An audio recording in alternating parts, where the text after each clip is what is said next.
Oh. Y'all, infidels. That's right. Post-elimination chamber with so many swerves. You don't know up from down, but we stopped producers' careers. The weak spot was the ears, infidels. Birthdays today. I'm not talking beers here all day long. It's the Monday locker room. Hacker Hamin, RBV, and Dr. Ted eliminated. Y'all. Oh, man, it sounds so weird. My headphones took a nasty bump, and I got these earbuds in now. I feel like I'm half deaf compared to the quality studio sound that I'm used to here at Hamin Media Group. But we'll make it through, and then I will get a new joints later today when I mail out the Roadcaster Pros at the post office. Can't wait to do that. So we're going to go postal this morning, man. I saw the internet was blowing up last night. All of the sheets, all of the groups on Russo Fan and Hamin Media Group as well, everybody. I got to get them. Group. But y'all, it's Elimination Chamber, and you might be surprised at my take on it, but I'm anxious to hear what my cohorts got to say. Good morning, RBV, National Margarita Day. It's time to sip on some Cuervo, Briz. I was going to say National Margarita Day, and you know what? Here in the great state of the OHIO, yeah, we're celebrating because finally the WWE Championship is back around the waist of a good old Ohio boy. The Miz, your new WWE champion. I got a little bit of a fun Miz story to share with you guys to get things going here on the Monday locker room. But before a WWE champion, before the movies, before the reality television, before the smoking hot Maurice, before the road to WrestleMania, the Miz was on his way to be a Rhodes Scholar. He was attending college at Miami, Oxford. Just up the road of where I'm recording at right now.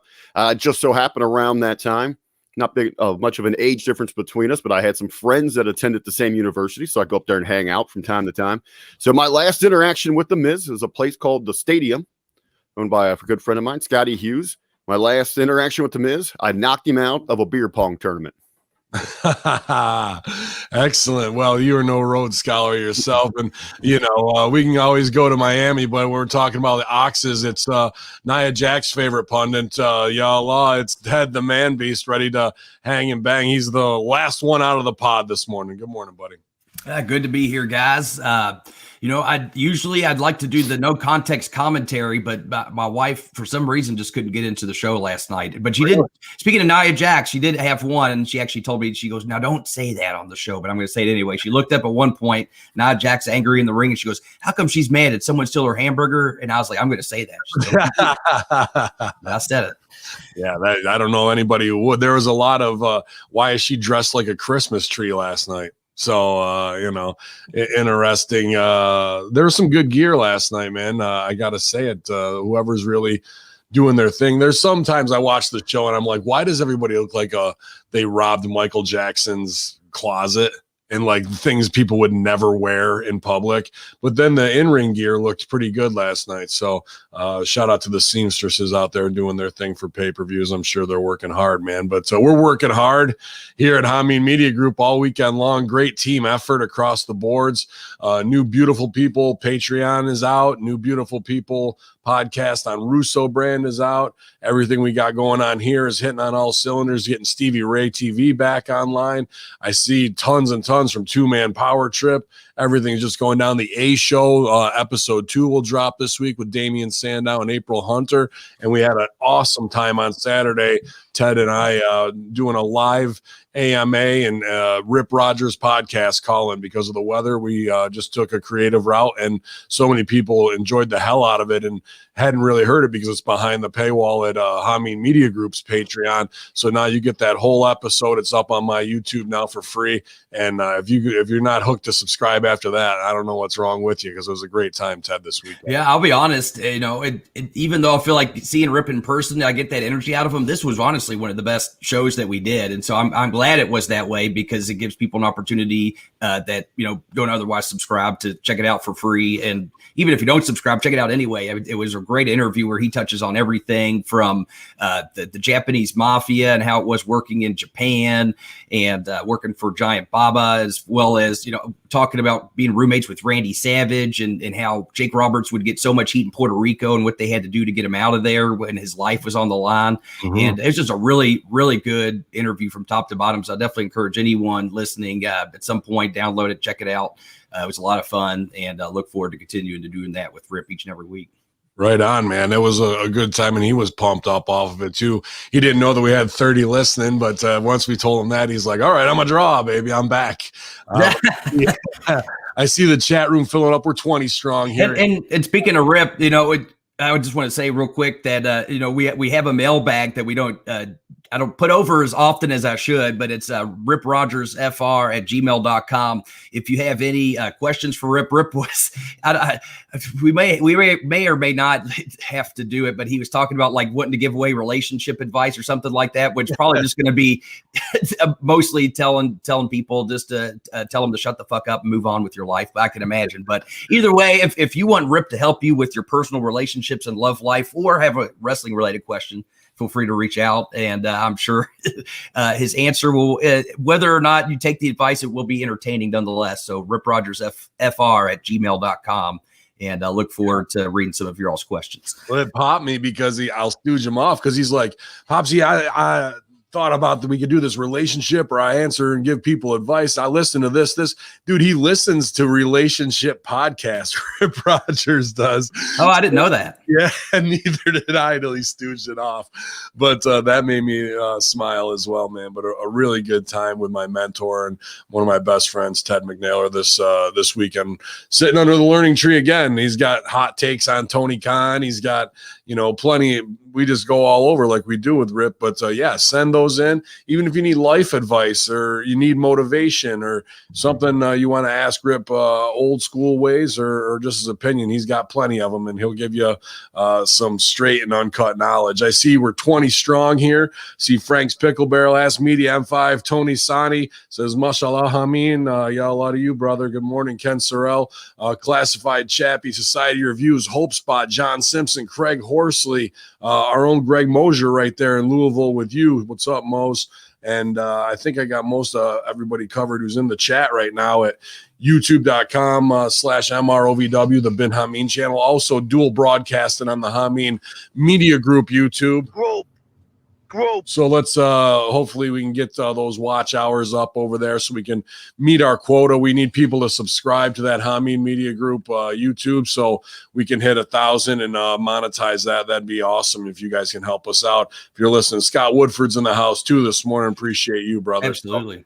And that just helps us to be able to do more, as we can start to provide some compensation for independent creators, and so that way they can do more with their time, and it just helps us to continue to grow. I figure it's a free thing that we're providing with the show, so we'd love if y'all just click subscribe on the Hamin Media channel and give it a like, and just it really helps us to continue to push our brand and do the awesome things that we're doing, like working with these top brand names like Stevie Ray and Beautiful People and the A Show with April Hunter and Aaron Stevens and more coming down the pipeline. And it's just, it's been a lot of fun, and we're continuing to grow. And like you said, sometimes it's almost too much to a degree, but we're here to handle it and continue to bring the best we can to the listeners.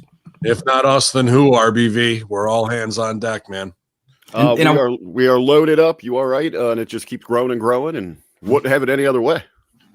Absolutely. And I was going to just mention real quick too on the Rip thing, because you preach about it all the time, how everything is a gift. And so, we had this nasty weather, wondering how the heck we were going to make it work. And I dare say that the alternative worked out even better than the first plan, because we ended up with a great show and a great interview that anybody and everybody can listen to without having to pay for it. And so it helps us to be able to push that Patreon, but as well as, provide a nice show for people to enjoy, especially at this day and age. I got to put over Hope Spot here saying add tags and links to the socials and the podcast. I agree, man, but I'll tell you what, it's really not changing it as we run Russo brand, and we had record sign-up numbers. I saw average or below average views this past month, almost half. And Russo wrote to YouTube saying, yeah, like as we're in contact, why am I shadow banned? there's no such thing as shadow banning is their fucking response. Meanwhile, numbers are increasing at a rapid pace because you guys rule, but it's not showing up in other people's timelines. Shows that are comparable have 10 times the views of what our small clips are. So they are just blatantly lying to us now in this censorship regime. So the only way that we are going to beat them is you guys thumbs upping, subscribing, and sharing these videos. You have to become our advocates if you want us to grow, because these tech tyrant cock-sucking motherfuckers are lying right to our faces. We're working twice as hard to try and get stuff out there for you guys. Numbers are increasing with your subscription. You guys are doing everything right, and I hate to ask you to do more, but this is what we face in 2021 in this digital realm of creation, where they want stuff from great creators and top voices. Meanwhile, we get banned, deplatformed, and then lied to when we bring it up to their faces, man. So you guys are the true inspiration and the true soldiers and spies in the Hamin media army, Russo brand loyalists, and that's just how we're going to have to fight this fight until we win it. It is interesting you say that, Ben, and to echo those points, I don't know what the deal is, but I can say that running the Hamin Media group page, I've been watching the numbers, and we're trending, we're making some really good progress, trending upwards, and it was around the time that the Twitch ban happened, and I thought that was weird because I feel like we don't get a lot of traffic from Twitch to YouTube necessarily. I feel like they're kind of independent of one another, but around the time the Twitch ban happened, all of a sudden our viewership numbers on the videos just started trending downward just out of nowhere. So it's almost like, I don't know if certain actions or triggers, if they maybe found an associated account was banned and then they purposely, try to put it further down in the algorithm. I don't know, but I did think it was kind of interesting to see that, because there certainly is something to that point that you made as far as their hypocrisy knows no bounds, where they want Russo and myself on the front page of Twitch to talk about wrestling, but then on Conspiracy Horseman, don't you dare talk wrestling. We want the top pros on our main page, but we also want to cut their throats and keep them underneath our boots. You're not going to have it both ways, queer dear. I'm sorry to tell you that.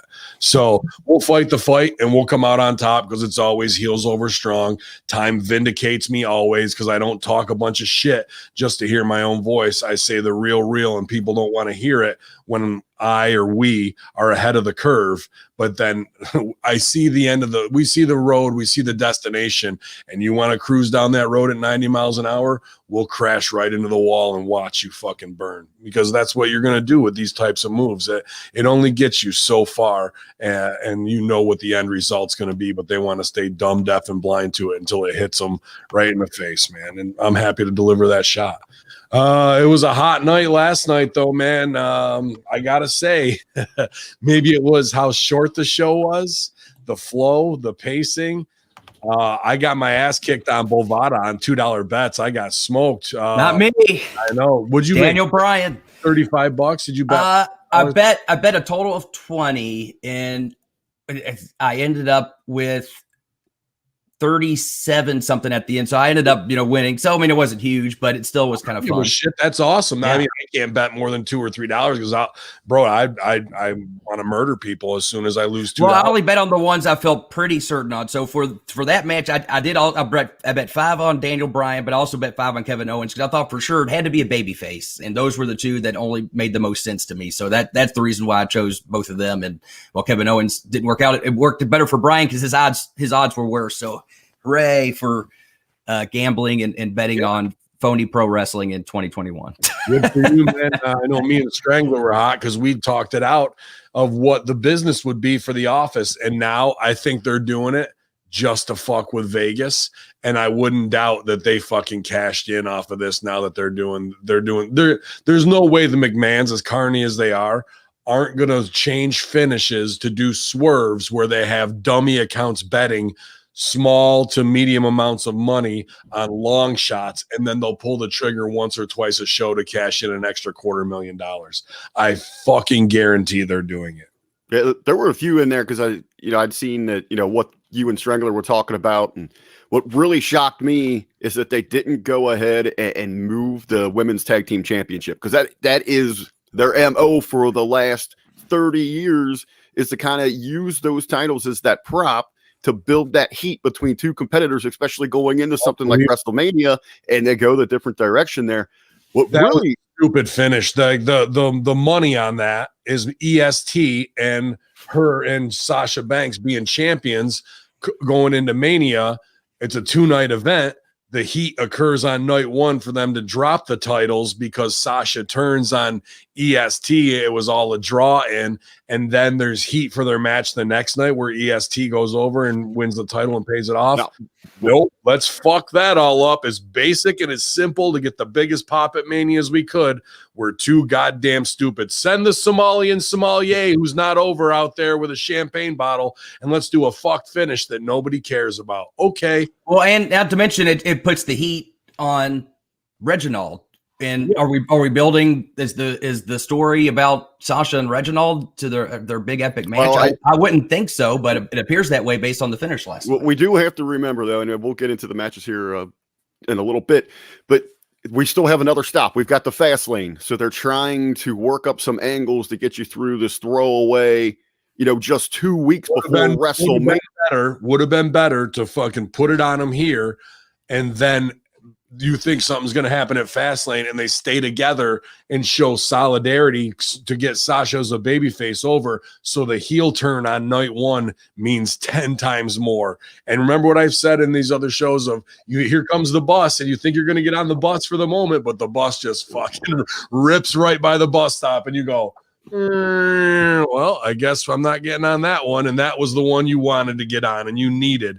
Now you got to fucking wait for some guy in a rickshaw to come by, and maybe you'll get to fucking the destination someday. But they're just so fucking stupid when they miss moments like that, bro. It's unbelievable. Now, just to play devil's advocate, because I'm trying to think through the avenues now. To my knowledge, Belair has not, she hasn't announced who she's facing at WrestleMania yet, correct?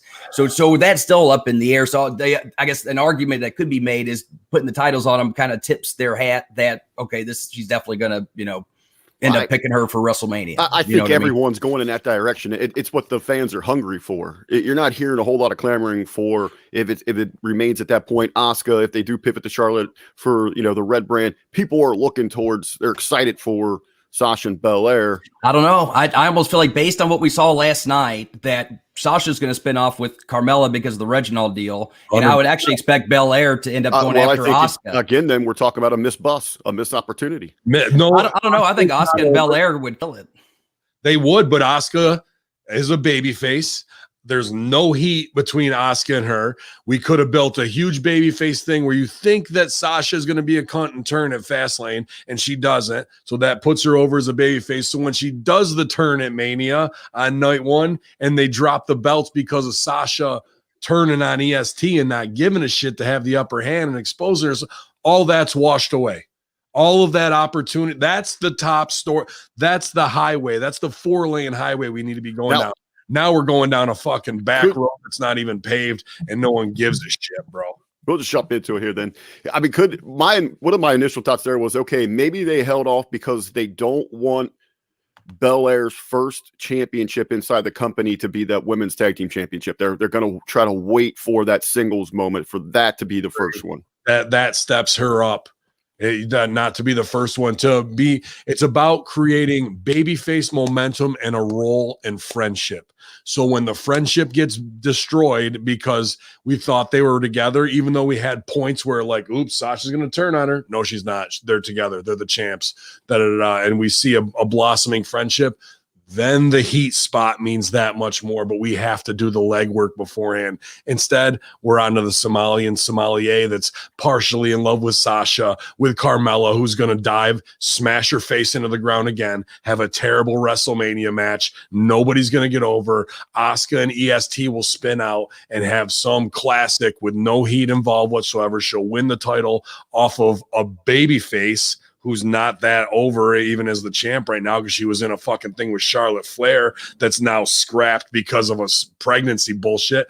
Everything's fucked out of the gate, and they missed the entire bus, bro. Now when EST goes over for the championship, it will mean 60% less than what it could based on the decision that was made last night. Well, I didn't say further, to put the titles on Banks and Belair. I mean, you've also, because we have other factors come into play away from what we're looking at the wrestling product, and they're highly promoting right now is Sasha on the Broken Skull sessions. Where she sits down and she's having, it's a little bit. It does. I haven't watched it all the way through, so to be fair, I need to sit down and really look at it. But the clips that I've seen from it, and you kind of getting this consensus from many of the circles that I talk with, that she seems really forced inside there. And one of the things that really popped out is Sasha goes to that woe me when she left last year, the depression. I was so down. I hated coming to work. I wasn't myself. I went to Vince McMahon and I said, I'm done. And he said, no, you've got 30 days to figure this out. And it was more a bet, but inside of their promotion, that's an opportunity for them to put sympathy on her, right? What I'm looking for as a performer, performers want three things: money, spotlight, and legacy moments. All right. The money, that's what we're all carny for. The spotlight, we want it because we're ego driven, and the moments preserve our legacy forever. Right. The fact that she can't see it or doesn't politic for the fact that the moment that she would turn on her tag partner as they start to build something together, that's a moment that lasts forever. The spotlight would be on her as a baby face all the way up to that in the feel good feeling. And then also she's making somebody else. That's a big key moment as well. And the payoff, they're all going to get shit on or whatever for it. I'd fine them and take all their money anyway for some stupid social media post they'd put out that week. But, that's what we're all striving for. So the fact that Sasha doesn't know that her heel turn at that point would have been one of the biggest moments in her career, and we're not going to get it. They just don't understand this business still, bro. They still don't get it. Oh, as we're talking about not getting it, I did want to get the conversation going today with this kind of continued new era versus old school. It wasn't that long ago we were talking about The Undertaker, who was on the Rogan show. I mean, he pretty much, he in making comparisons to the prime of his career and what he sees with today's crop of superstars. He said they're soft in comparison, as they don't have to deal with the same schedule, the wears on their body. And said it's just not the same. Well, Matt Riddle has recently fired back and pretty much said, let me pull up the quotes here on this thing. But his general kind of theme of his statement is that it's not that they're softer, they're smarter. Or in his such elegant words, they're not even close to being smarter. More smarter, as in that, they don't rely on, they're not out boozing every night. They're not on painkillers. They're not just breaking down their bodies. They're more aware of, their health, their mental, their physical well-being, is what he was saying there. We've had a few others weigh in. This is kind of a name, a blast from the past. Duke the Dumpster Droese was actually in an interview recently, and he was asked about this. And he said he did agree with The Undertaker that this new group is softer, but in fairness, the generations were so different. Now with WWE being so corporate and so PC, back then you didn't have a whole fleet of doctors and you didn't have a room full of creative. I mean, it was a mom and pop shop. It was just the McMahons. And as an independent contractor, as a talent, you had to fend for yourself. The company wasn't so woke, if you will. That was a very polite answer from Duke the Dumpster Droese, who I would otherwise expect to trash today's wrestling, but yeah, well, that's interesting because everything you see is an insurance policy to protect the McMahons, because you're talking to two guys right now who watched that all change within a 2 to 3 month span, and there's one reason for it, and that is crippler Chris Benoit. We worked with him 6 weeks before he allegedly murdered his family and killed himself. And then we watched Johnny Ace come down and shut down the heat on all of us for gimmicks, for smoking weed, whatever it was. Everything fucking went to DEFCON fucking 4, bro. And he also looked right in our eyes and said, I'm not signing anyone who's on gas at all ever again. And then he signed fucking Ryback and Abraham Washington that afternoon. Both fucking massive B12. So there's just such a level of hypocrisy. So everything you're seeing now with the softness is to kind of keep it that way. And here's the big difference no one's talking about. They're signing 20-year-olds, 24-year-olds. When we're talking Undertaker, these are already grown-ass men who've been on the road, whose bodies are shot. And I'm not saying addiction is just because of that, but those pills, and then it becomes just the normal and commonplace of what was going on at that time. You wait till some of these 20-somethings are 35. A lot of guys in WWE at that time weren't getting shots until they were 35 or 40 after having worked 25-year careers on the road and being bumped out, fucked up, and could barely walk. That, and the fact that they drink White Claws instead and pose with it instead of drinking Jack Daniels, that just shows the level of pussy we're dealing with. And they can act one way or the other in the video games. And the other part is too, if social media was around when those men were in the ring, they wouldn't be posting fucking buddy pictures of themselves and all that shit right before they go on to the match. They know how to protect their business and protect kayfabe. So the moments they were working for meant something because that's all they had to stay over and stay on. These kids are so spoiled that they think, oh, hey, I'm in Retribution, but I'm going to post pictures of my engagement photos to another guy who's not in Retribution. And then that's going to work out just fine for my career. That won't have any repercussions whatsoever. That's where they're soft, not soft just being less than men or kids, soft in the mind of how to protect this business, and soft to the spot that they have, that they get so comfortable that they think that isn't going to have fucking repercussions on them. They're idiots. And that's what I'm not saying there weren't idiots doing shit back in the day, but the locker room would have regulated itself and you wouldn't have been around there for that long. Yeah. If you would have thrown out a tweet like that just killed your business, you probably wouldn't be allowed back in the locker room. Nope. Beast, if you talking to Rip about if social media had existed back in his day? Not necessarily. Running the roads? I might have to ask him, but I feel pretty confident that the answer would be just, if they would know better not to do that shit. And probably a lot of them just still wouldn't. I bet you'd have a lot of these guys that just wouldn't have gotten accounts. I bet a few would and try to push character, but I think for the most part, a lot of guys would have just kept kayfabe and not even worried about the social media. I have heard Cornette speak on this, and I know that him and Rip, they had that same mentality. They share the same thought process. Where Cornette has actually said it wouldn't have been the boys that you would have had to worry about. It would have been the ring rats. Yeah, and what they would have been sharing. If that was going to expose anything in the business, it would have been those girls that were chasing from town to town. And I say this, and I'm a mark for Sopranos and everything mob related, but Rip said it. And he usually didn't used to say it a ton when we were training with him, but now he's using it. He puts it over that you are in the mob when you join this shit. It is a mafia mentality, and people don't understand what that means. And like just watching Goodfellas, you might get some of it, but it will be your best friend that should be stabbing you in the back for fucking up the business and taking your spot. You know what I mean? Like, meanwhile, guys like Gable go along to get along because they're not cutting throats how they should be to fucking not be a clown and not be a this or that. You know what I mean? Like their potential's wasted.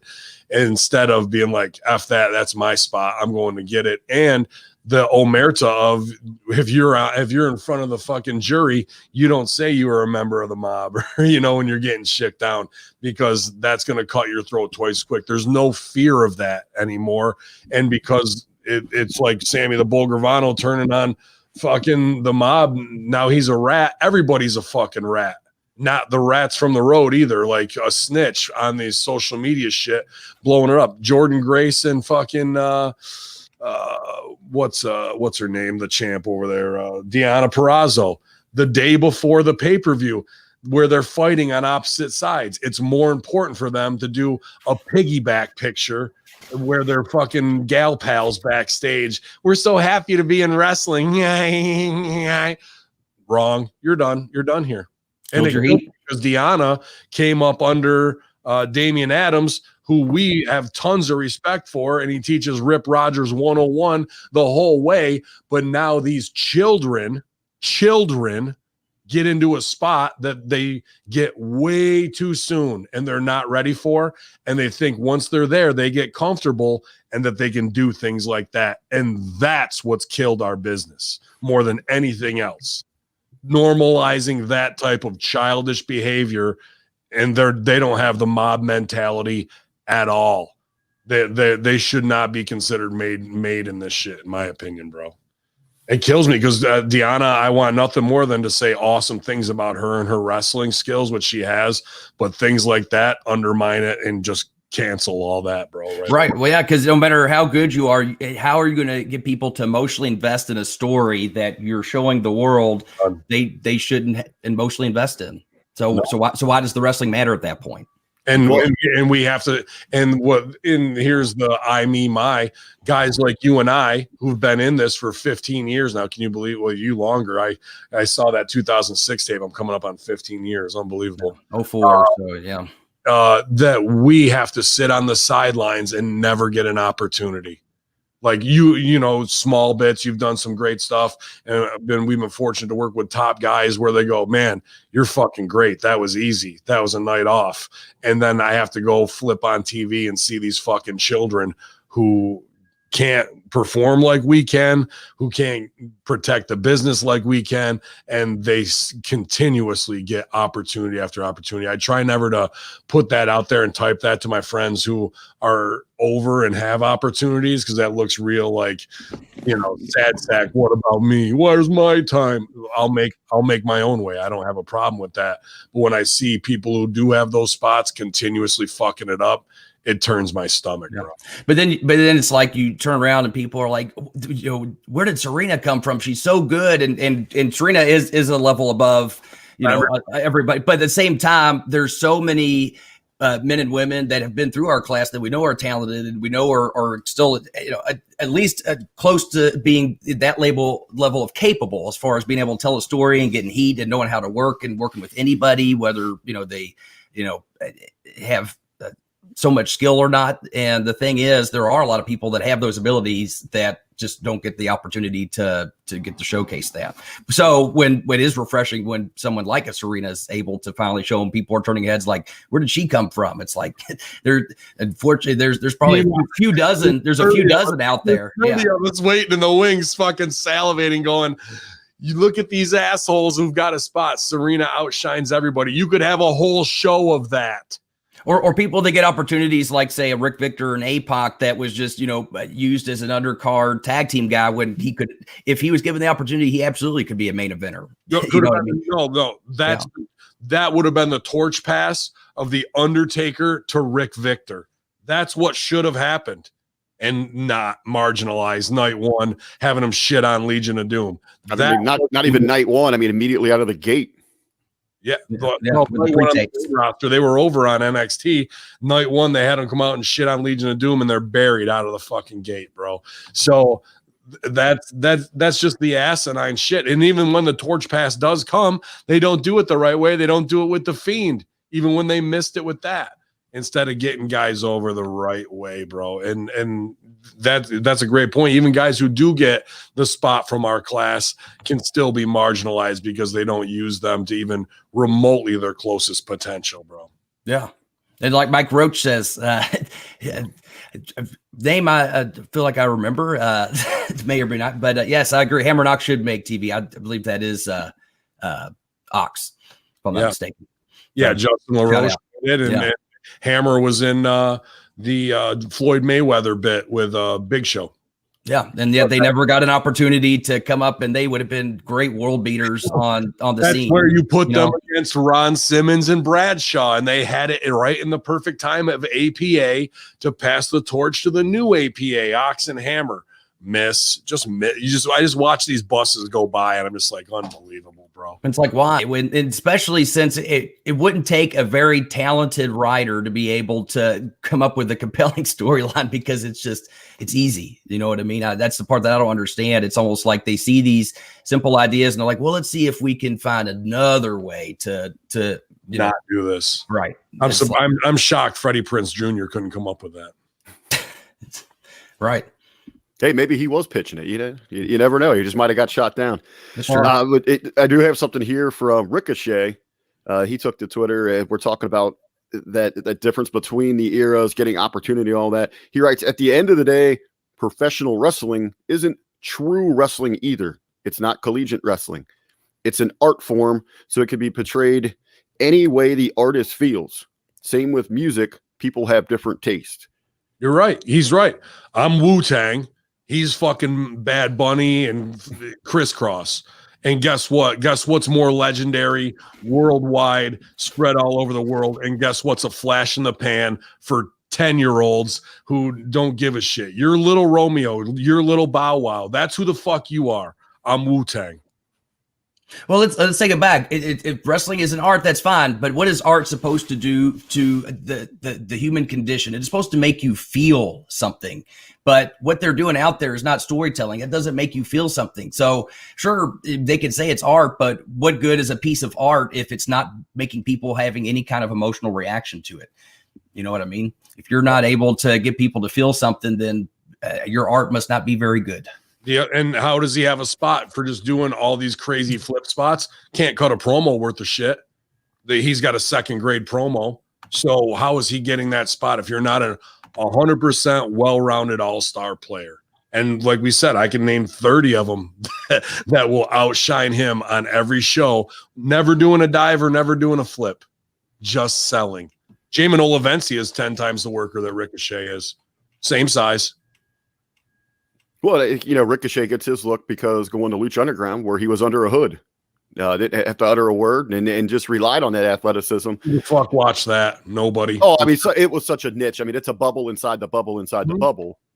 But I mean, it's obviously what gave them his notices compared to the many workers that you guys were with that again are kind of left on that sideline.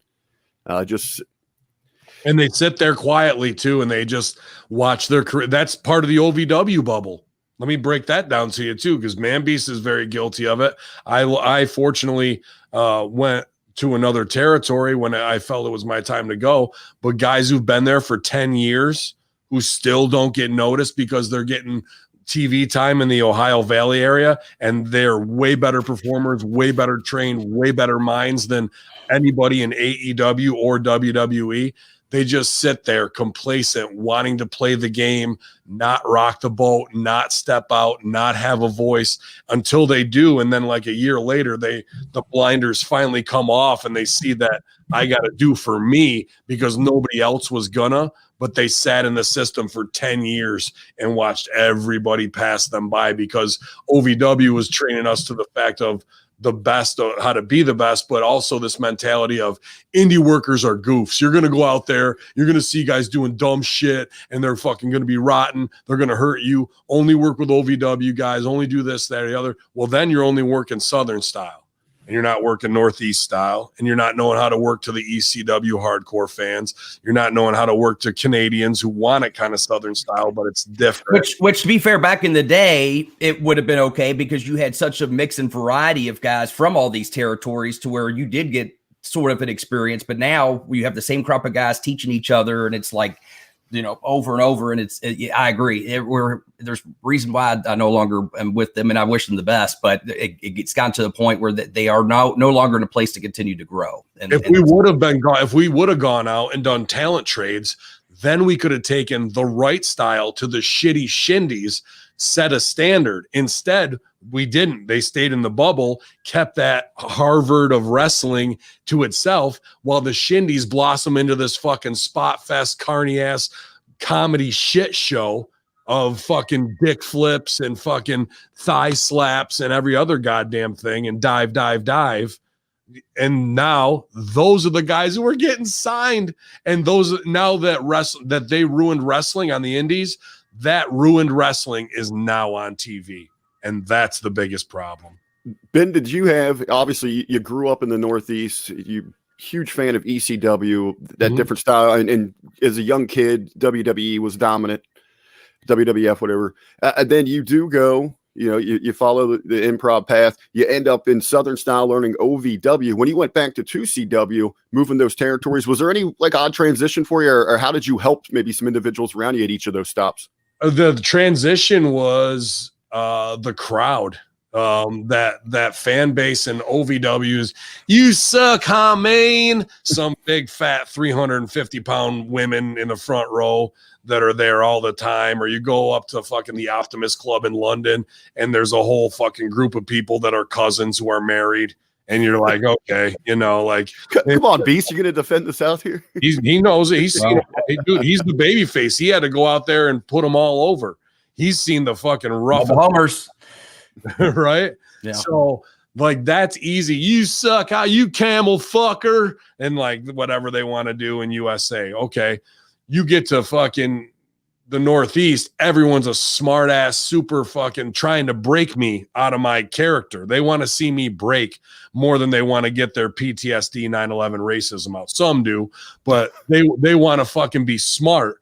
And then they challenge me, and then the improv kicks in, and I sweep their legs out with something even smarter, and then they pop. So they want to be heels against me, but then when I pop them with something even more heelish, they're and they fucking love me. Because one dude will try and step up to fucking showcase for his buddies, and it's easy for me to snuff them out like that. I got tons of bags in the tricks in the bag. But that's the easiest way to kind of separate those two. And then for me in the Northeast, if guys are doing hardcore, they're doing spots, and a lot of that spotty 2CW, the Young Bucks were made there. We had fucking Kazarian and Daniels, like guys who are going to put that shit on. So when I see Dick Justice, who's just a local lower level indie guy player, I'm saying I can get this guy up here. Okay. I can take him from just being known within 150 miles of Syracuse and Rochester. Our feud got him in with, like I said, Hacksaw, fucking, Slaughter, or fucking Piper. Like, that's how I elevate a guy, and that's my moment. That should be the same thing that Sasha Banks is trying to do with EST, and they don't even see it. Me making Dick Justice and losing makes a mega moment for me, and I helped make a star. Now, maybe I don't get to go through the door because I'm doing the terrorist gimmick, but look what I did with my heat and my character to help make somebody and make a long-term feud where it pays off. And now we've taken a guy from obscurity and he's on Impact. He's getting booked to go to Europe. You think that would happen without a competent heel doing that shit? Absolutely not. Never would have happened, ever. So they just don't see the difference in how to take your skills and apply them, as opposed to just applying them to get my own fucking finisher over. And people say work rate and all that doesn't mean shit to me, bro. And it doesn't mean shit in the long run of how you need to do this kind of thing, man. Well, I do want to say, on a positive side, so many people look negatively when it comes to professional wrestling and social media. And you guys talked about this before. If used properly, it can be a tremendous tool. But you have to know what you're doing with it. You're not opening up. You don't have to be on the same level, a colleague or what you will inside of professional wrestling with the fans. You need to rise above. There was a couple of tweets from the show last night that stood out to me. If you're doing normal person shit, you're not a superstar. We need to protect our superstardom, larger than life ability, unless you're an empathetic babyface who has to mix with the people and be a man of the people and relate to them, and that's your character. Okay, then. But if you're a monster heel and you're just looking like every other Joe Jackoff posting fucking pics of your dinner at the bistro for likes, you're done here. You're not a star, and you don't deserve the spot because you can't handle it. That all has to come with it. That's the mob level. Here is a perfect example of that. If someone that's looking to bring out that emotion, that wants you to rally behind them, and you get this from someone that should be a top star, Cesaro, he tweets out, "I've been driving for an hour in silence. I really don't know what to say. So close. Thanks to everyone who believed in me and still does. I still do. I appreciate you always." He's not talking about the actual inner workings of the company. I mean, here's a guy that went out there, put on a great performance, lays it all out there, comes up short in this story that they're telling, that now he is refocused. they're trying to get people behind them. I mean, that's an effective way to use social media right there, correct? Yeah, that is a good way. I agree. That was great. But I also read that tweet again. You pull it right back up here. We've got, I've been driving for an hour in silence. I don't really know what to say. So close. Thanks to everyone who believed and still does. I still do. I appreciate you always. Now, let me stop you right there, because if this is him being a worker on 2 levels, then I got to give it to him. I think it's just the face value of him baby facing, looking for empathy and sympathy right there. But what if, now read the tweet this way, he was supposed to go over 3 minutes beforehand. They switched the fucking finish to Daniel Bryan because they've got whatever reason, because they think it's better for him to go over on Daniel Bryan, because they're like, yeah, we want to keep you with Seth. We thought about it on the push. Remember, they re-signed him a couple weeks ago. What if they told him then, you're going over in the Elimination Chamber? He thinks it the whole way up here. This is big push. 3 minutes before he goes to the curtain, they fucking make a change. Now he is driving around in his car going, this company fucked me over again, bro. They lied to me. Da, da, da. Can you read the tweet in that same type of mentality? The same words apply, but what if he's working on both levels there, and it's something that's way more than what's being read just through the But what we've seen with a lot more of, let's say, the unprepared, the immature talents, they would actually address that. Like, screwed again by management. Well, no, because he might be thinking they're watching, and if I put this out there, they'll know it. But that's a message to Carano, Vince, and a couple others, as the Stooge Report will get back to Bruce, where he's saying something, but he's not saying something. You did have, but it's there under the surface that, to me, it just looks like the worker. Let me pluck that string and fucking sit back. And the way he phrased it is that he can just blow it off going, no, that was for the fans. I'm just trying to build empathy. But they know in the game of playing the game in the upper echelon, that's the fuck you back to them, because they lied to him and then fucking swerved him right at the fucking last minute before he went through the curtain. That's high. That may not be the case at all, but it may very well be a probability. Beast, what do you think on that? Well, I mean, certainly I think it's certainly something that wouldn't be outside the realm of possibility. I'm always hesitant to speculate, because I don't know about the inner workings and what really did. But certainly, I mean, that wouldn't be outside the realm of a possibility. Well, sure. Beast, let me add to it here just real quick then, because Stu Bennett, he does reply to this and says, keep buying a ticket, comma, Tony. So keep buying a ticket, Tony. Eventually you will win. Wait, what was that again? That Stu Bennett replies to Cesaro's comment there. Keep buying a ticket, Tony. Eventually you will win. I don't get the line for keep buying a ticket, Tony. That's got to be something. Antonio. Okay. Took me a second. He probably called him Tony. Antonio Cesaro. Tony. I was thinking Tony Khan too. That's why I was confused. I was like, what? Okay. Yeah. Toni. Basically saying don't be a mark for yourself, but at the same time, it's a decent piece of business, and that's whatever, it's it is what. So that was stupid. I think this is a higher level worker thing. I think they promised him that he was going over when they're like, you're on the push. Remember how he had the 3 wins and push.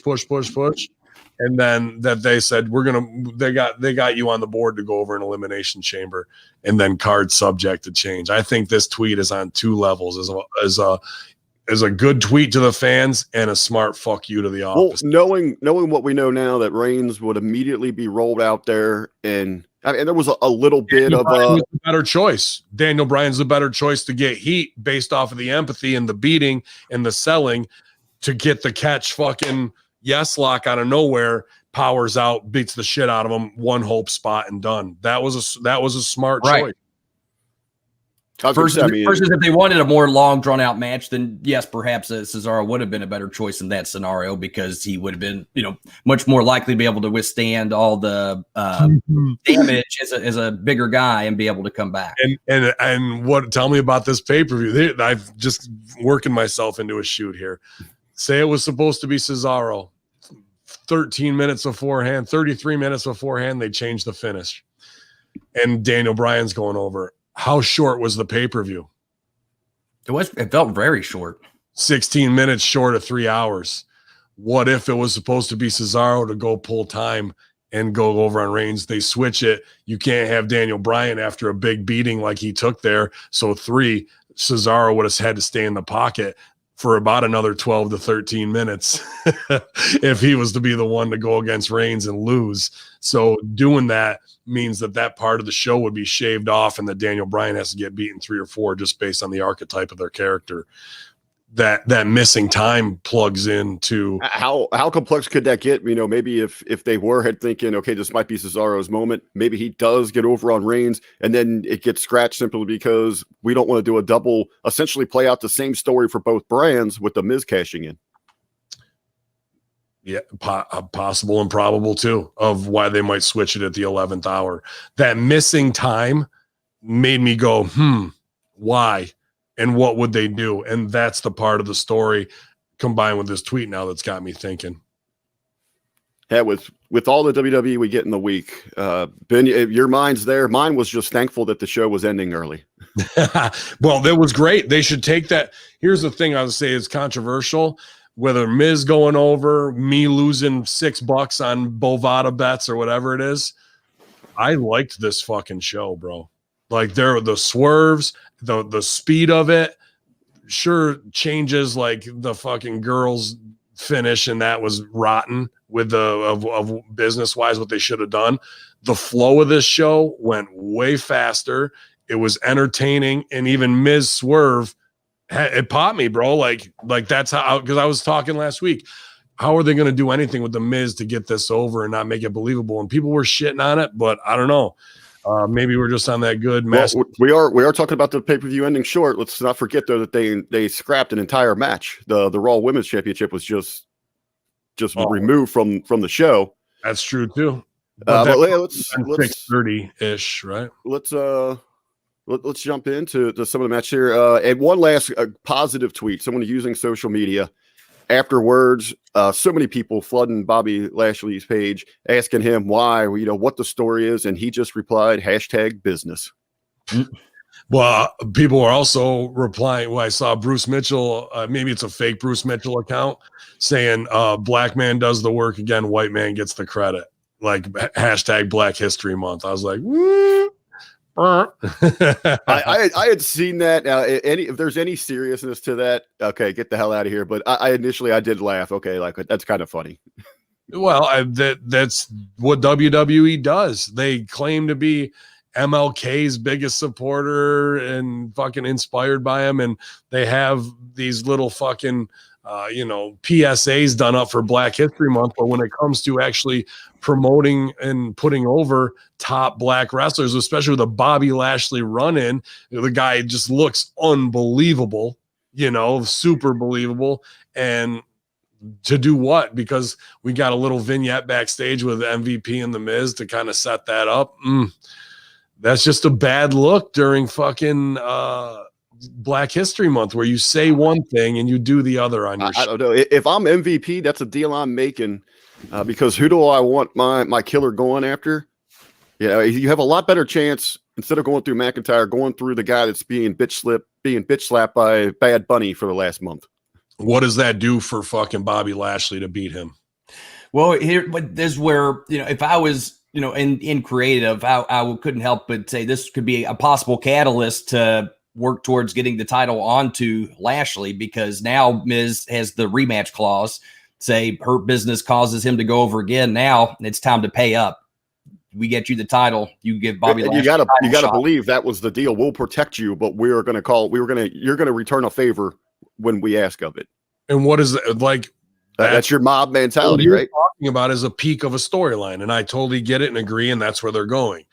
But that is that's Lashley going over to fucking win the title for the first time off of Miz is not the fucking mountain you want to be climbing with him. It's something probably like maybe on a Raw or a Fast Lane. I mean, they're not going to save that for.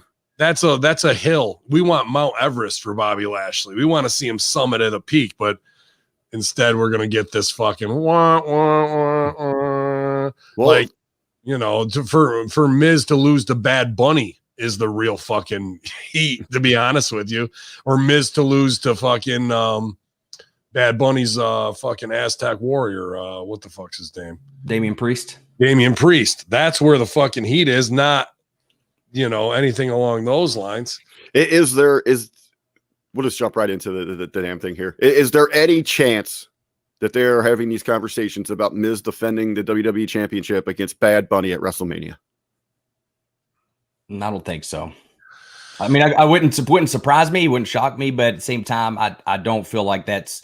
I feel like the trigger they're pulling is the tag team match. They're just kind of teasing, this situation. But I would have to guess that the title will be taken off of the Miz before Mania, and it will be just a tag team match. I mean, you don't think it screams Hogan Warrior, WWE champion versus 24/7 champion, WrestleMania, the Miz and the Bunny? Well, the business would have to be the Protectors. So it would probably be Bobby Lashley versus Damian Priest to insulate Miz at Fastlane. Got him cornered, but then there's the solution. As I said, we still got to get through Fastlane, so who knows what they have in store, but it wouldn't surprise me what they would come up with. Let's go ahead and we see the Miz. He captures the WWE Championship. Lashley comes in post match and delivers the spear to set up Miz to come in and kind of pick the bones. But let's kind of fast forward or rewind there. Let's talk about the match for the WWE Championship, of course, being the Elimination Chamber. McIntyre defending here. They were going for an all-star list of competitors, all former WWE champions.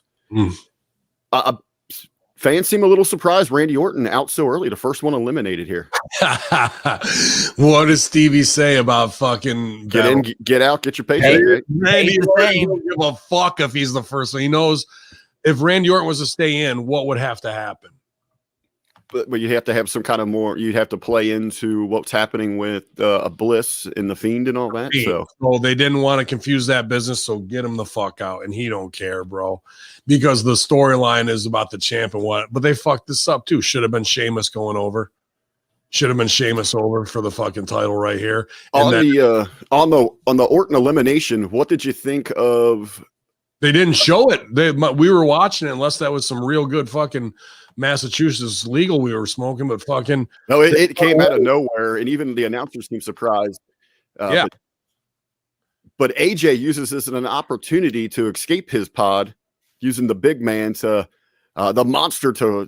I mean, I've never seen anything like it. To rip plexiglass off of. Dude, I can almost guarantee you he was regretting that too. Like, this is what people who've never worked blue collar don't understand. Yeah, it looks awesome when a fucking giant rips a piece of plexiglass off.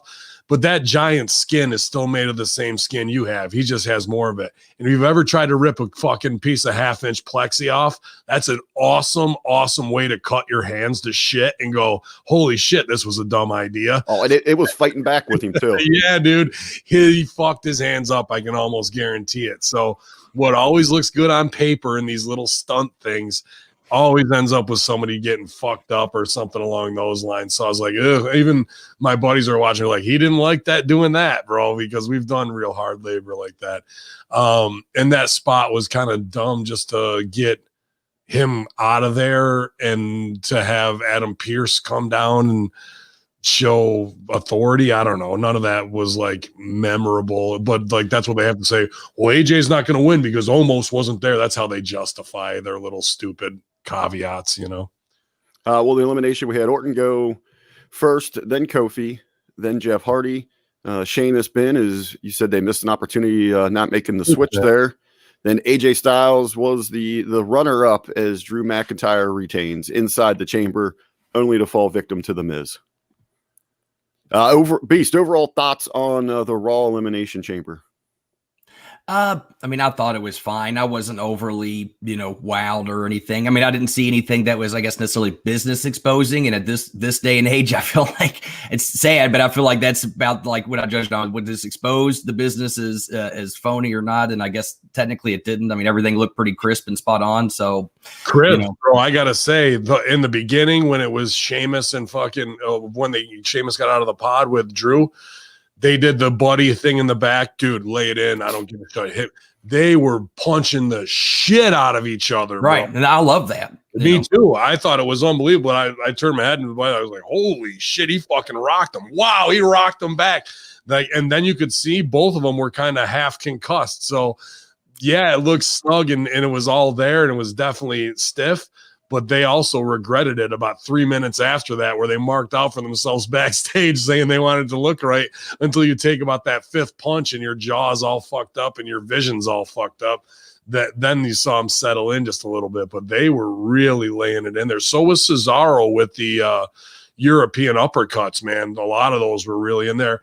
How about when Cesaro took the fucking hot shot in the corner from the outside? I was like, woof. Because, you know, when he busted his teeth all out, bro, he's got my asshole puckered up on that one. I was like, dude, I would not be wanting to take no hot shots ever in the turnbuckle again. Well, Ben, when you're talking about Sheamus, and you had mentioned earlier with Cesaro about them, you know, potentially just changing business, changing the direction. If you're Sheamus, do you feel frustrated right now? I mean, he went from being guaranteed a match with McIntyre, well, even before that, turning his back on McIntyre, being promised a match. And then he's put into the chamber and he's eliminated fourth here, not even down to the final two to kind of continue that business really one-on-one with McIntyre in that visual. As from a talent perspective, how's he feeling right now? Here's your two bus lines, two different roads completely. What we got with fucking Daniel Bryan going over, with Drew going over, and then beat down by Lashley, and now Miz is champ. There's your and what's the payoff down there? Somebody's going to take it off of Miz in a lackluster way, and no one's going to give a shit, and Drew's left holding the bag. We have to come back around, put it back on Drew, and restart a storyline. Well, see, and that's where I figured, though, they'll put the belt on Lashley, and then Drew has to climb the mountain of going through the Hurt Business one by one to finally get to Lashley and get the title back. Sure. Yeah. But so there's one fucking way. We are already halfway down the road with true friends going back and forth. And now the WWE title means more than our friendship back and forth. Yeah. And Sheamus had the chance to show, fuck Drew, I'm here to be champ. And this is what it's really all about, and be a strong heel going over, even though they were ex-friends. And then at WrestleMania, that really pays off. And Drew has to win a qualifier at Fastlane, maybe versus Lashley or somebody like that to face him again. And he gets his momentum back, and then he takes it off of his friend who stabbed him in the back in Elimination Chamber. That's a way bigger, psychological payoff, because we all have a best friend. We all have been stabbed by other friends who fucking have left us in the dirt. So the human psyche at home can relate to that, and they want to live vicariously through Drew to say, I was the righteous one, this happened to me. And even if they didn't get reciprocity in their own lives, they now get it through wrestling. Instead, we're going to go to the Scottish guy has to beat all the black guys.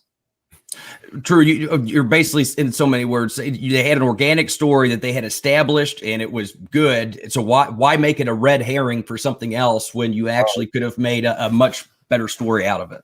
There it is. That's why I love this guy. That's why he can quantify my thoughts in a very precise way. And those are the two different roads to go down. What destination, when the bus finally pulls into its final stop, gives the audience a better, that was fucking good. I'm feeling good about that. With the potential now Lashley into the WWE title picture, and what would be perceived as a big payoff, a big attention grabber, bring an audience in. Who's making the phone calls either way? Is it WWE calling Brock, or is Brock calling WWE today? Brock don't give a fuck. Well, I mean, would he call say how fat can that check go? Brock doesn't even know what happened last night. He don't give a shit, bro. He didn't watch. He don't check the sheets. Is there someone in his camp? Is there a Hamin saying, hey, a couple more zeros behind that, and he might be interested? No, he don't. No, and Lesnar would be the guy that would be the end of the line. It would be a very foolish decision to force that match for Mania, because you just don't have enough time. Like, that is a big match that I think a lot of people want to see, but that's where you if Lashley gets the title, instead of just having him being another pawn for Drew, you establish him as a dominant champion for months, and then you have Brock Lesnar come in. And then we have something on our hands. I don't even think Drew. I think if you wanted to go down that road, which is a mistake, to have him go through the Hurt Business, you don't have Drew win. You keep it on Lashley, make Lashley the super destroyer, that's when you bring back Brock for next year at Mania, Brock versus Lashley. But as far as Brock following storylines, be like, here's where I fit in to make more money. He don't care, bro. It's only when they need him and he goes, yeah, I'll come do it, but it's going to be $1.4 million. That's what I was saying. Or if it's Hamin saying, hey, we want that 1.4. I don't see Fastlane being that spot, and I don't see an empty arena WrestleMania being that spot. Well, even, beyond, SummerSlam, something like that. But yeah, you guys perfectly, it's right. Give it a year, let the thing fester, then build towards that Lashley Lesnar that everybody would be so high on. The only leverage they have over Brock Lesnar is his daughter. His daughter getting pushed. That's the only leverage that they can pluck the cold steel heart of Brock Lesnar. He ain't gonna sell for nothing, bro. Now let's switch over to the SmackDown Elimination Chamber. A little bit of a twist on this one. It's not actually for the Universal Championship, but an opportunity at the Universal Champion. King Corbin, Sami Zayn, Kevin Owens, Cesaro, Jey Uso, Daniel Bryan would be your eventual winner, who would go on to fall to the head of the table, the Tribal Chief Roman Reigns. I thought this was the better of the two. I don't know, just maybe it seemed a little bit more hard hitting throughout, a little bit more athleticism demonstrated. Especially, I like the spot there with Uso using the cage door on Kevin Owens. Yeah, I thought he was a favorite. That was kind of a big twist in this thing. I was surprised that Daniel went over and not KO to have him beat him again. That just seems like the thing. If they would have gone that route, and I was thinking about doing this, would it have really been it for Kevin Owens? I mean, would it have left anything for him going to WrestleMania to see him being put down? I mean, this would have been like the fourth or fifth time. Mm-hmm. And you get to time number 10. And on time number 10, you pay it off. Lose. He's about to quit. I quit WWE if I don't fucking win this. Win. So we got Kevin there. Sammy, I thought he had some good character work inside of this match, continuing what he's been going on. I kind of like how they had his film crew removed from ringside. KO looks like a bingo hall wrestler, says Frank. He is a bingo hall wrestler. And that's the magic of looking at it that way. So you put Bobby Lashley in, or somebody who's a crazy big motherfucker, against Reigns and Owens in a triple threat. Owens gets taken out. The two King Kong and Godzillas kill each other. Comes up again, gets taken out. One more dip, and then out of nowhere, when you think it's over with, Owens slides back in and gets the fucking win over both of those guys because he has the one, remedy to take both of them out, dude. Like that's how you take an everyman who's been beaten down, get him in a situation where, he's just going to lose again, and then you fucking have him do it at the very last second. So there's a lot of tricks to get the fat everyman dad over, because guess who's watching at home? Fat everyman dads. So if you build the story the right way, they're going to love Kevin Owens, because in their minds they can be, and in their kids' minds too, dude, my dad looks like Kevin Owens. He could be champ too if the circumstance is right and you tell the hero's journey the right way. But we don't even get close to fucking getting a hero's journey the right way, bro. Well, I think it's important, as Beast had mentioned a few weeks ago, though, is if that's Kevin Owens' role, it has to be Kevin Owens. You can't have a handful with that look, that style on your roster. Yeah. Well, yeah, I agree. Well, I mean, what do you got? Him, Otis, who else? Well, I just say it just across that board, because it seems that they are the cookie cutter mentality, where one formula is working, they're going to have it up and down the card. And my issue is when you have guys like that use it to justify not getting into shape, and that shouldn't be the case. You should look at every promotion or card that you're on and see where do I fit in, as far as how do I stand out. Yeah, not necessarily fitting is where do I stand out. So if you have another guy on the roster that's already wearing a T-shirt and shorts, guess what, buddy? Either come up with a different gimmick or get in shape or go somewhere else. But when you have half the card, and I unfortunately see it on the independents a lot, and it's really up to the promoters to filter these guys out. And some do it better than others. It's not across the board. I'm not shitting on indies, but there certainly are more than a few that have numerous members of the roster that are that way. So the ones that don't have that have a true variety of wrestlers, and they're in shape and they know how to work, those are the ones that truly stand out and I appreciate. Beast, what do you think about the continued heat here for Roman Reigns coming out immediately, not even giving Daniel Bryan a break?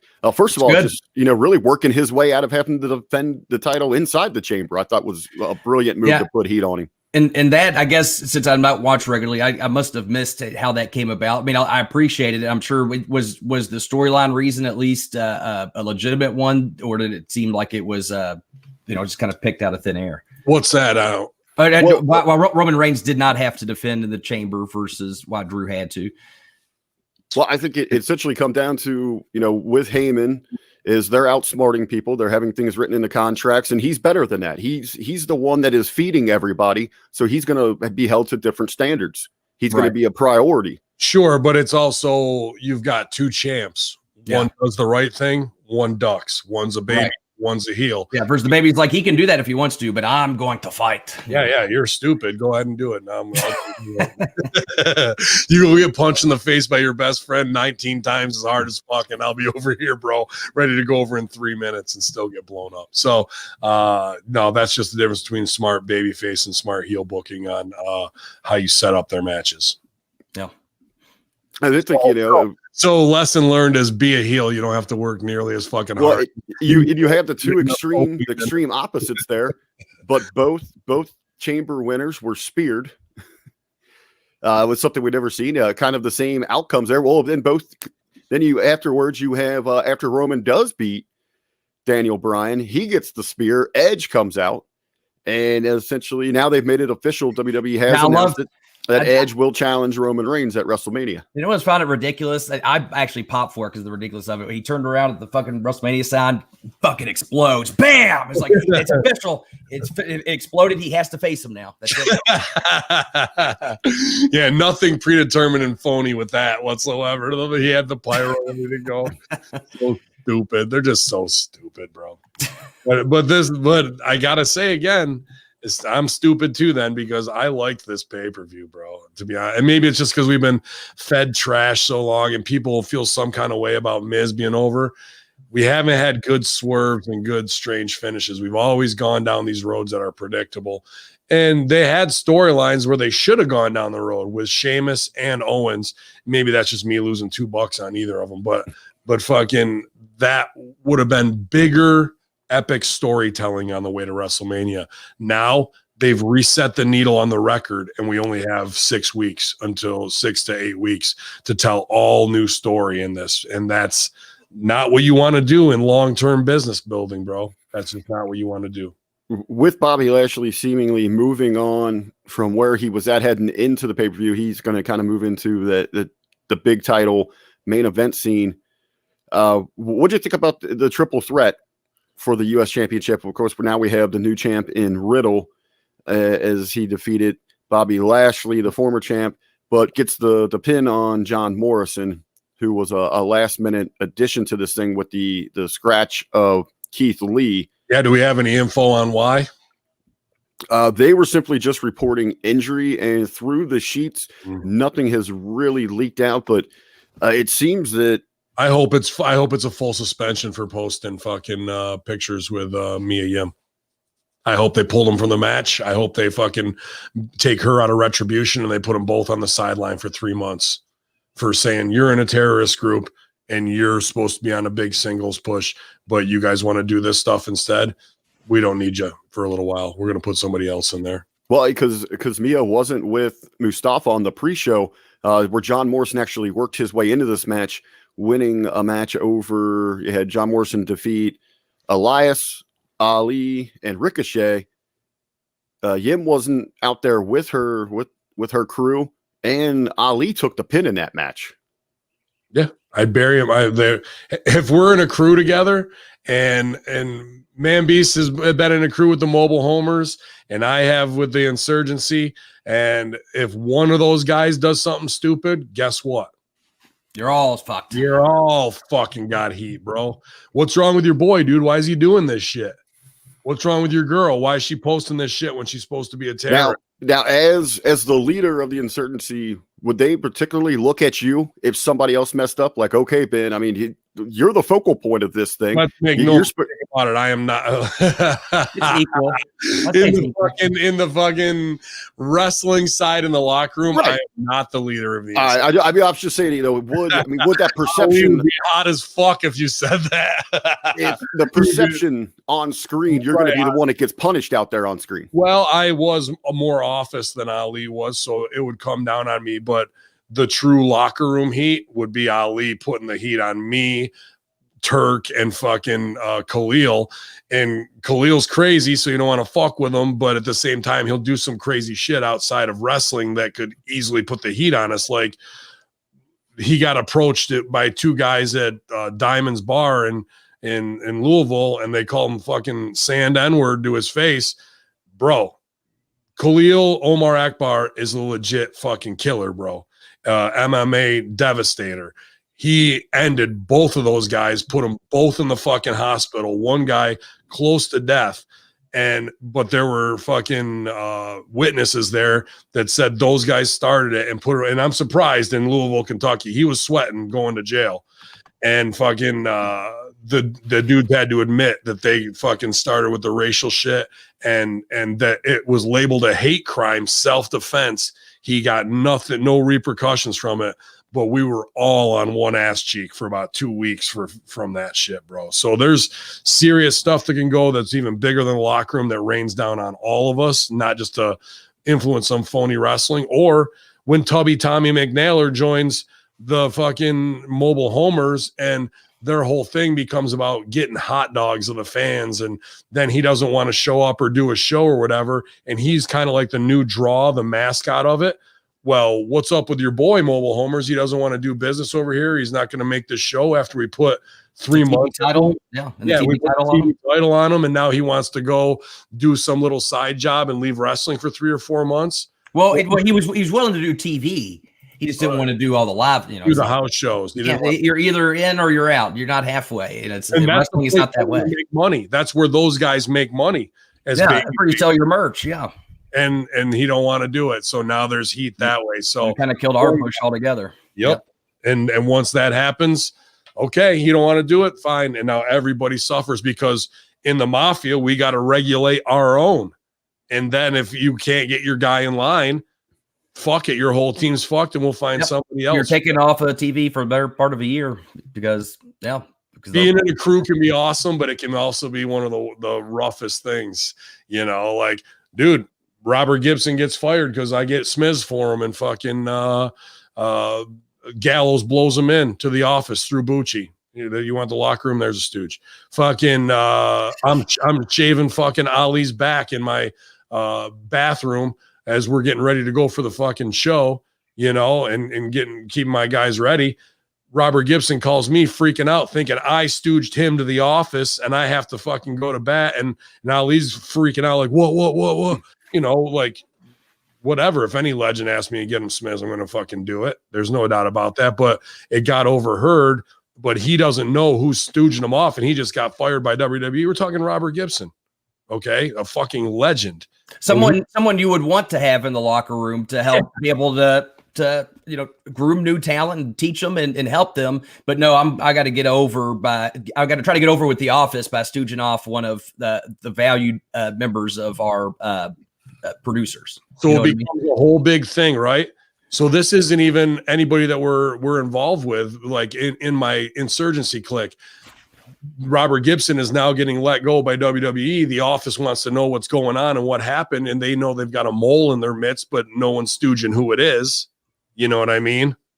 And fucking from there, Jamin gets called into Danny's office because we all live together at the Forest, and they get the fucking third degree of who did this and who stooged what. And Jamin doesn't lie for me, but he doesn't say my name because they already know the answer. So they're testing Jamin to make him fucking break, and he doesn't, and goes to bat in a mob type fucking way and knowing how to do it. Because if he did, then he'd be labeled a rat and a stooge as well, and they'd fucking have something on him.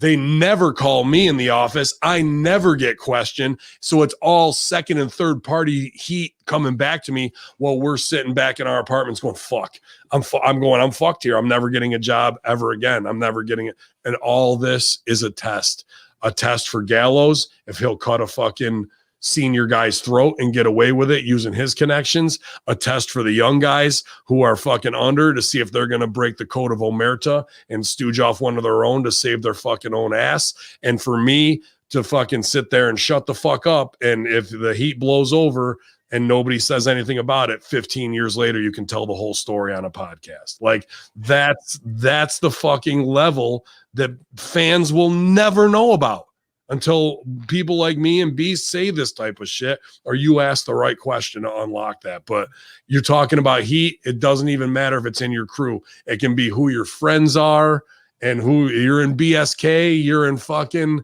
the clique. That's how it works, bro. And you have to be, that's what OVW does above everything else. Yeah, we learn how to work for TV. We learn great wrestling. We learn psychology. Without that lesson, any fucking goof off the street would have their throats cut in a matter of seconds by those guys trying to fucking set each other up, bro. And the fans thought the excitement was in the ring. Terrified, bro. And some guys aren't made to handle it. You watch them be in the locker room. If they even get a little heat, they're like, I can understand why people, have, anxiety attacks and end up leaving the business. And if anything, I think I applaud them for understanding where their mental health comes first. And they just, didn't realize that they weren't made for the business. So if anything, I give kudos for those people. I mean, I hate that it happened to them, but you have to recognize that instead of trying to say, well, I'm just going to keep forcing it and wrestling is going to change. It's not going to change. Either you can handle it or you can't, but it's a much more politically driven business than I think people realize and understand. Media M5 is asking me my thoughts on Bucci. And, I got to say, Mike Bucci, Supernova, has always been awesome to me, bro. Like, I know a lot of guys, like, he's on their shit list, but, like, just working wise, he kind of respected me, and he knows that I was an ECW mark, and I've never had issue one with him. Plus the Blue World Order connection with Stevie. I'm not going to fucking rock the boat and say shit, but I also know that when he was in charge of talent relations to be that middleman between WWE and OVW, that's not an easy place to be. You go from being everybody, one of the boys, to being office. Now the boys are just waiting to hate and shit on you because you're the ones who have to do the fucking releases. You have to sign guys who they want, and other guys that were your friends get passed over, or you give guys who were your friends a job, and then fucking other guys are like, well, he just got that fucking spot. So you're in that spot, you're damned either way, bro. Your Bucci was fucked from the even seems outside of just dealing with just office and talent. I mean, he's dealing with two completely different offices. Totally. And it's got to take heat from both of them and give heat from both of them and deal with all the talents who want to bitch and moan and talent handle. But I'm going to say that was probably a lonely time in his life. I got to say, though, Bucci can play the snake game at the top level. And that's not saying that he is one out to do that all the time. But in that spot, if you won't get that spot, right. And you'll certainly find your fair share of guys who have their story. So, and as with anyone in wrestling, you're going to have good experiences and bad experiences. So, but to Ben's point, it's not an enviable position to be in, and one that I don't think I know anyone that's been in there. Well, I'll take that back because actually Bucci took over from Dreamer. I was about to say I don't know anyone in that position that didn't have the same thing, but actually Dreamer was very well liked, but that's also probably why he ended up being, I don't think he stepped away. I think he was removed from that position, or maybe he did step away because they wanted him to be, but either way, his inability to, I guess, be able to be that, corporate stooge, for lack of a better word.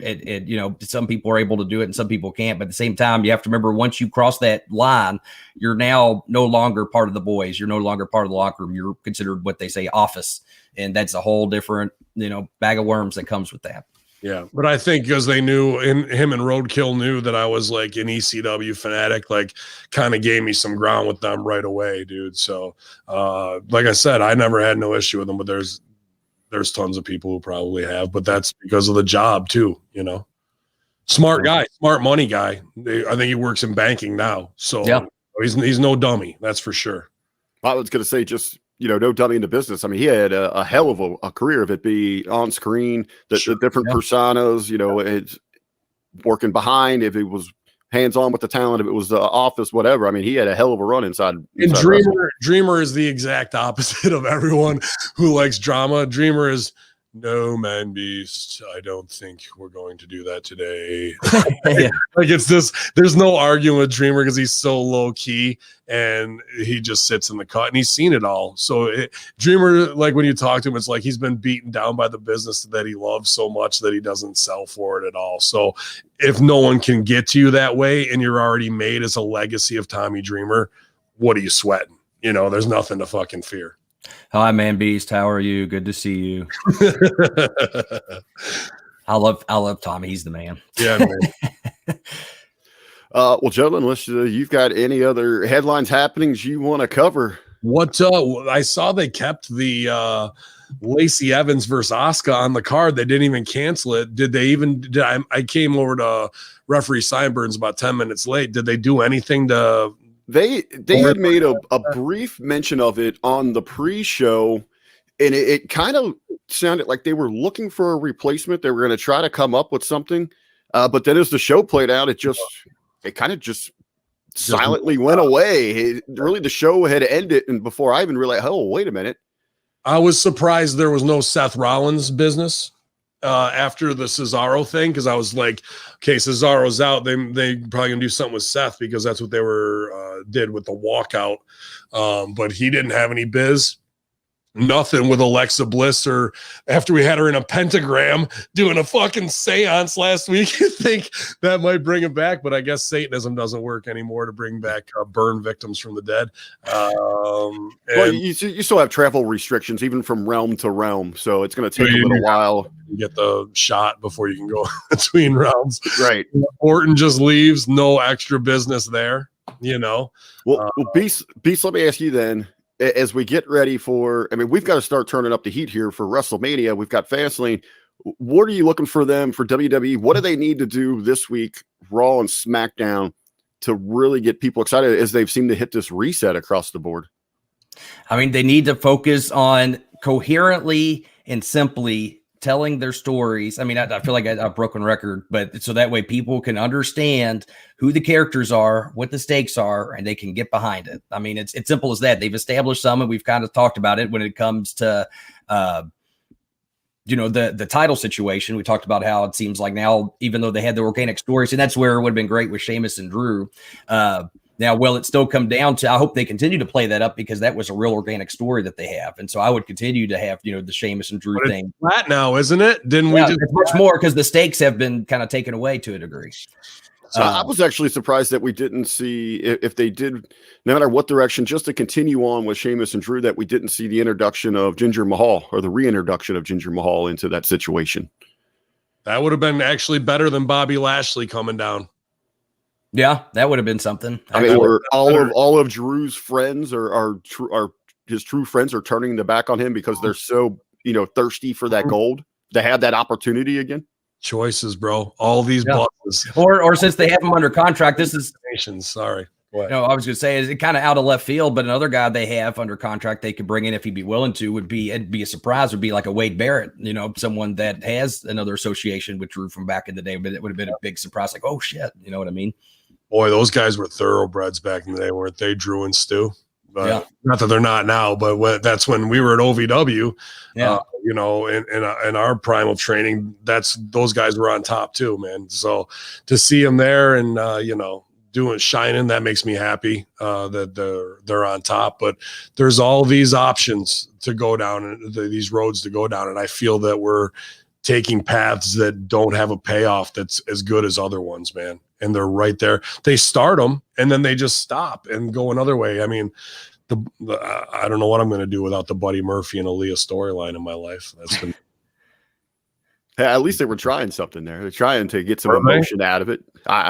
Dude, if you're going to do West Side Story, you got to pay it off. Oh, yeah. It's just, and then suddenly. Maria. And did they just scrap it because they lost a bit player? Is what the sheets are saying. They lost a bit player that was going to be involved. And Dude, there's 100 different ways to. I mean, you can't save it. It's on ice. Of course, they're just going to dump it and look stupid. But why are you starting things if you don't have a fucking way to get it someplace? You know, so. But they keep hiring more and more creative, strategic directors from comedy, fucking international or independent film channel. I'm sure they'll understand wrestling and get how this is done right away, and that they're not a scapegoat whatsoever for more stupid storylines that die on the vine, you know. But I got to say, man, swerves and all, probably one of my favorite pay-per-views of the last year, based off of how quick it went by and the hard-hitting nature of both of those elimination chamber matches.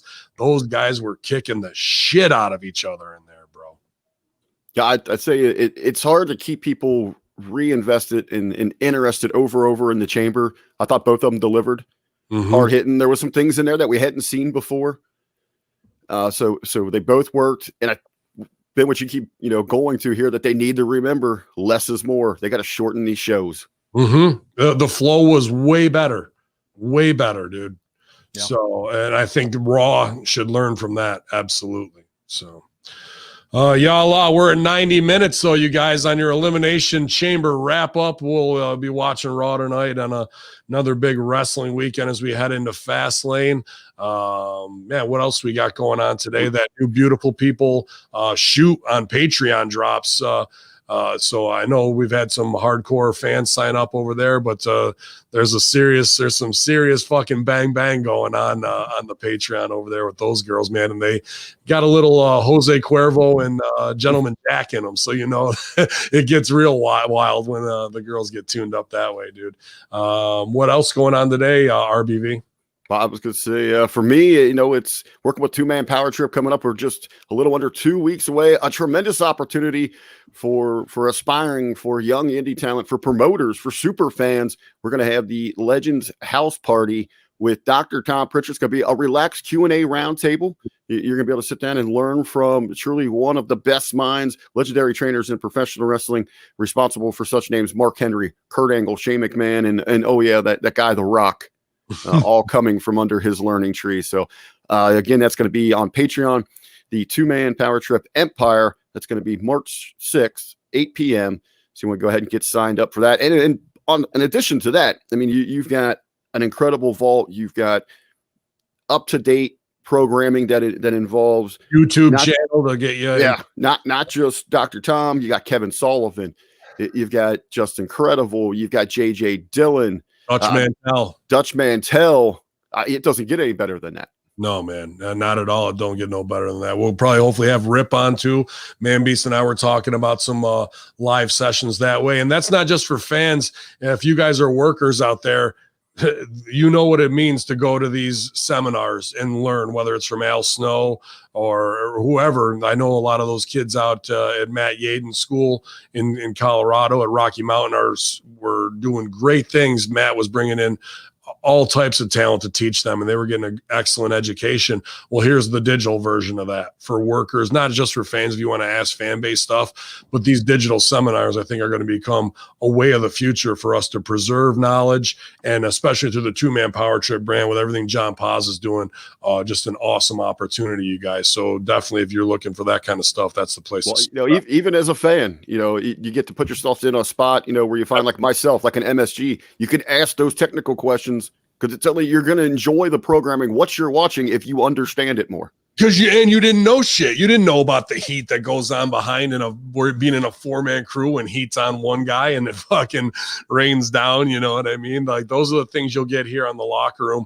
But that's the real, not that they be discussing that in seminars, but that's the real wrestle talk that goes on. And that's the people who are the godfathers of this wrestling mafia, bro. That when a guy like Mark Henry and The Rock bend a knee to Dr. Tom or Rip Rogers, but meanwhile the Marks are going, these jobbers never did shit. Well, who's the fucking idiot? It ain't The Rock and Mark Henry, I guarantee you that. So Man Beast, what do you got rocking today, brother? Well, of course, I got to make the old ladies do the squats, as you all know. But before we wrap up officially, I'd be remiss if I didn't take the opportunity to share a little light humor on this Monday. And if you guys don't mind, I'd like to present once again our weekly edition of the Monday Morning Monologue. Oh shit! I fucking totally blew. I was waiting for you to lead it over to him. Holy shit! Sorry, I'm so excited, almost missed it. That's okay. I'm just gonna put the blame on National Margarita Day. I know you probably got started early, Ben, as RBV put over earlier. It is National Margarita Day, and some people question whether margaritas are part of a balanced diet, and I say they can be. You just got to make sure you have one in each hand, and you're good to go. Balance. It's a funny story. I actually saw a bee get drunk off a margarita once. You could tell by the buzz. Oh, quite interesting. But as Homer Simpson once declared, alcohol is both the cause and the solution to all of life's problems. So while some may say tequila is not the answer, for me, I think it's worth a shot. So without further ado, this is your Monday Morning Monologue. In an interview with Bleacher Report, Britt Baker expressed her hope that the women's division in AEW will eventually get more time on TV, because we all know the best way to get more TV time is to publicly complain about it. Always works. By the way, Ben, I've been meaning to talk to you. I've been wanting to complain about I don't get enough TV time. So, just letting you know. Speaking to a wrestling gal who commented on her recent return to Impact Wrestling, she had an interview with ODB, who did say that she is not returning full time. So one could say ODB is working PRN. You could say that. During a recent episode of his Tama's Island podcast, New Japan wrestler and IWGP Heavyweight Tag Team Champion Tama Tonga shared his thoughts on Kenny Omega teaming with Kenta in AEW this past week. And additionally, Tama Tonga berated Kenny Omega, calling him a spotlight whore. In response, Kenny Omega reportedly said, "Hello, my baby. Hello, my honey." I couldn't help myself on that one. Good. In a post on Twitter, AEW Dark wrestler Aaron Solo revealed that he and Bayley, they're no longer engaged, guys. They made the mutual decision to end their relationship. We have not heard from Bayley on whether or not it had anything to do with his ding dong. Ding dong. There we go. Hello? Is it there? RGLE Films, a subsidiary of AMC Networks, Shudder, and they have announced the acquisition of the North American rights for the new horror film Jacob's Wife. The film features former WWE superstar Phil Brooks, aka CM Punk, and no word from critics yet on if the movie is truly scary or if it's going to make people go to sleep. PW Insider reports that Eddie Orlando and Carlos Colon filed a trademark application for Colon Dynasty, although a non-wrestling fan might read that as Colon Dynasty. Either way, get your ass ready. And last but not least, speaking of getting asses ready, Nia Jax, she went viral on Twitter recently after her match against Lana, which saw her miss an apron, leg drop, and sell the moment by screaming, "My hole." In response, Tushy has sent out a press release looking to retain Jax's services as a brand ambassador and offering her a couple free products to accommodate her bidet needs at home and on the road. It sounds like Tushy is going to help Nia Jax squeeze everything she can out of my hole. What? No, don't do that, Nia. It's my hole. Ladies and gentlemen, this has been your Monday Morning Monologue. Yeah. Well, great one. I'm glad we didn't botch that spot fully. Let's see.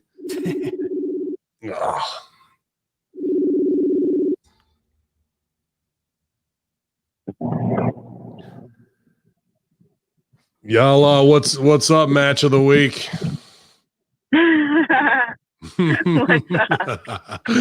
We're just finishing up right now. Just wanted to bring you on the official Monday locker room. It's Serena Deeb, infidels. Y'all. You're on with Man Beast and Rick Vickery. We just want to say we're proud of you. We love you and hope everything's all right. Yeah, what's up, sis? Guys, thank you. What's up, Biz? Yeah, man. Rip and I are going to check out your match this week, so I'll send you that whenever I sit down with them and have them watch. Oh man, I'm nervous. No, you got him. He was you over with him last time. You know, Rip. He always will put you over. He won't put it over, but Okay. he'll never do it in front of your face. But he'll do it when he's not in front of you. Definitely. Okay, yeah. Please keep me posted. I'm heading to physical therapy right now. Oh, sweet, awesome. All right. Well, I'm gonna wrap this up. I'll give you a shot in a little bit. All right. All right. Love you guys. All right. Love you too, homeowner loner. I'll talk to you soon. Yalla. Bye. There she is, you guys. The girl who got beat by Rio.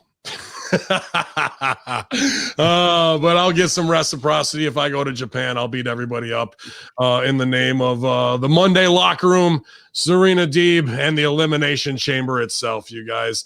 Y'all, it's Hacker Hamin, it's RBV, it's Dr. Ted, hackerhamin.podbean.com, keeping it free, always here for you infidels. Post-Elimination Chamber talk. Keep it locked here. Russo brand tomorrow. We'll be doing it real big.